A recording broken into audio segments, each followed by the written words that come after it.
Knowledge of nations. North Korea.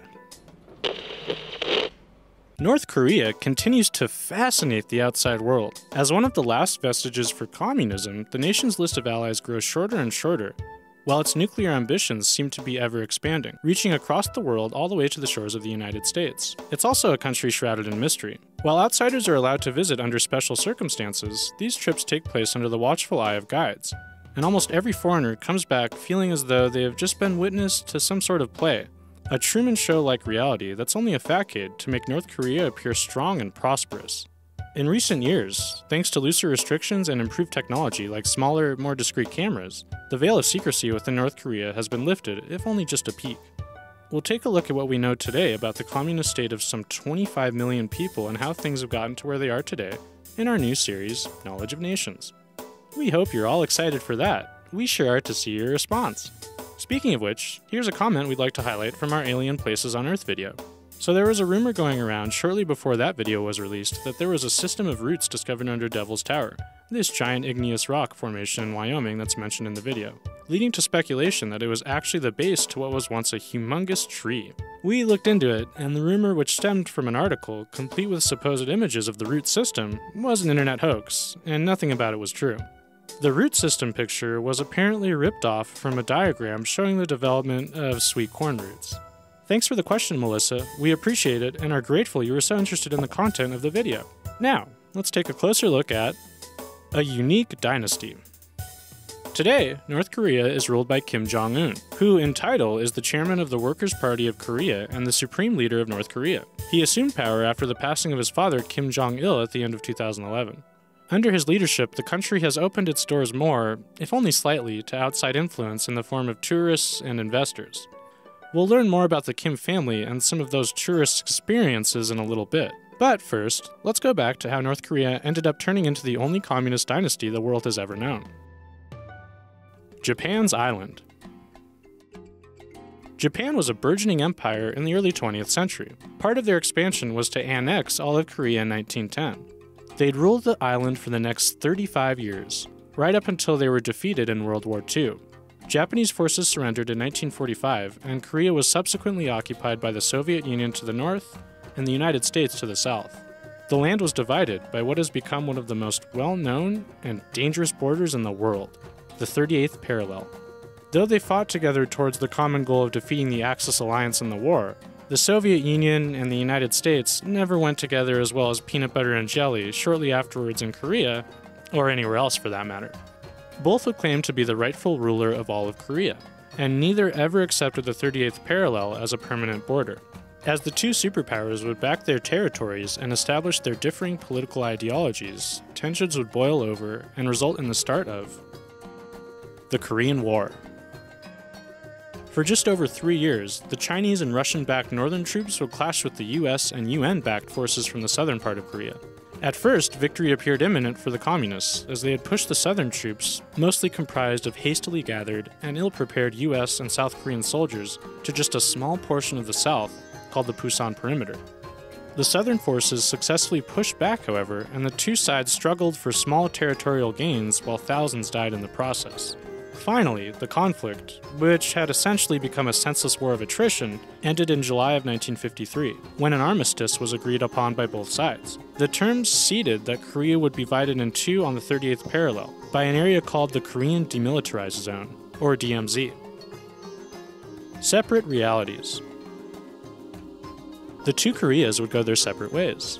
As the years passed and communism rose into prominence, the fortunes of North Korea looked up, and the nation boasted a high standard of living throughout the 60s, while the South struggled. Kim Il-sung, the Soviet-mandated ruler of North Korea, was adored and admired by his people, who considered their leader a god amongst men. His philosophy, called Juche, put heavy emphasis on the importance of being self-reliant as a means to achieve true socialism. The country's initial success, political circumstances, and isolation allowed Kim Il-sung to install incredible influence and power over his people, not only for himself and his regime during his life, but for his descendants in the years after his death, right down to currently, his grandson, Kim Jong-un. Those Juche ideals that Kim Il-sung installed separated North Korea from any other nation in the world, even their communist allies. Despite all of this, they were heavily dependent on foreign aid, especially from Soviet Russia. The Iron Curtain fell in the early 90s, cutting that crucial aid off permanently. This, in part, triggered one of the greatest famines in human history, a health crisis that would cost an untold number, though likely millions of North Koreans their lives from 1994 to 1998. Meanwhile, South Korea, spurred by foreign investment, has become a highly developed, technologically advanced nation that today has the highest median household income in all of Asia. The most stunning difference between the two Koreas today is perhaps best exemplified from above. Pictures taken at night show bright lights shining throughout South Korea, while North Korea goes almost completely dark.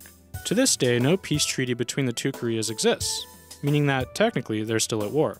All-out battle hasn't occurred since the armistice, but tensions remain ridiculously high between the combatants. Conflicts still take place between soldiers from the two sides, and these usually happen at the DMZ. Views of North Korea do exist to anyone willing and able to travel to the South Korean side of the DMZ. Part of that site usually includes a seemingly emotionless North Korean guard keeping a watchful eye out for any perceived threat willing to make an appearance. Incidents on the DMZ since its inception number into the hundreds. Many South Korean and US soldiers have lost their lives on the land, which is covered with active mines. Other conflicts in the past have been immature, at best. For over 50 years, the two sides had been blasting propaganda broadcasts at each other on loudspeakers. They mutually agreed to cut the racket in 2004, but that didn't last, and both sides have repeated the act in recent years. When South Korea built a 323-foot-tall flagpole in the 1980s, the North Koreans built one of the tallest flags in the world, a 525-foot-tall pole that holds a 595-pound North Korean flag in response. Closely monitored meeting rooms, painted in blue, lie directly on the border, where one can technically step from South Korea to North Korea. A desk separates the sides where the two countries hold talks, and would be the place where, if it ever happens, a peace agreement would be signed. As we've mentioned, there have been some throughout the years under very strict rules who have been given the rare opportunity to visit the nation that lies to the north of the DMZ. Here's some specifics about what some of these people have seen starting in the nation's most important city, Pyongyang. Most foreigners allowed entrance into North Korea stay here, the nation's capital and center of power. It's also one of the few places in North Korea that lights up from above at night. It makes sense. Clearly, a lot of money and effort have been put into Pyongyang, so this is where the nation would most effectively be able to put its best foot forward. To go to North Korea as a foreigner is to accept the fact that you will be watched non-stop by guides who are ultimately around to ensure that the image of the country that the government wants to get across is maintained. Journalists aren't allowed to wander around alone, and propaganda is never far from escorts' lips, while they shepherd their charge around the newest and best-looking parts of the city. Empty beds. BBC Panorama visited North Korea disguised as being part of a tour group in 2013. It's a great documentary. You should check it out. It's here on YouTube. The group are taken to a hospital that's supposed to be one of the country's biggest. John Sweeney, the undercover reporter who made the trip, says that the inside of the hospital is freezing cold. The power cuts off during their visit. Most shocking, however, was the lack of patients. Not one person seemed to be receiving any treatment from the hospital. A staffer explains that people come in the morning to be treated so that they can go do things in the afternoon, as the reason why no one was at the hospital at that time. Judging from this and other tourist accounts, power cutting on and off seems to be commonplace, even in Pyongyang.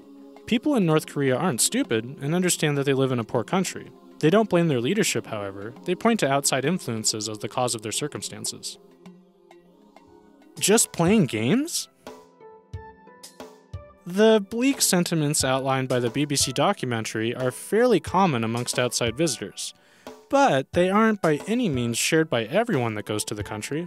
The National Geographic sent British snowboarder Jamie Barrow to a high-end ski resort in North Korea earlier this year. The documentary, which is also here on YouTube, makes it clear that they were only allowed to film what their guides wanted them to see. On the whole, however, the people involved seemed pleasantly surprised. They explained that not everything felt staged, and that they were treated very well. Some of the crew that made the trip even go so far as to say it changed their opinion of the country on the whole. The circumstances around the group's visit, from their surroundings to the people with which they interact, feel largely contrived, but it's a different perspective nonetheless, and another video well worth a watch. Former NBA player Dennis Rodman has professed being friends with Kim Jong-un in several interviews, and seems to visit the country regularly as a welcome guest. We hope you enjoyed our little breakdown of North Korea. What did you think about the video? Or what country would you like to know more about next? Let us know in the comments section, and be sure to subscribe to the channel on your way out. Thanks for watching, and never be afraid to seek knowledge in any way you can. Have a great day or night or study session or whatever it is you happen to be doing, and we'll see you back here for our next video.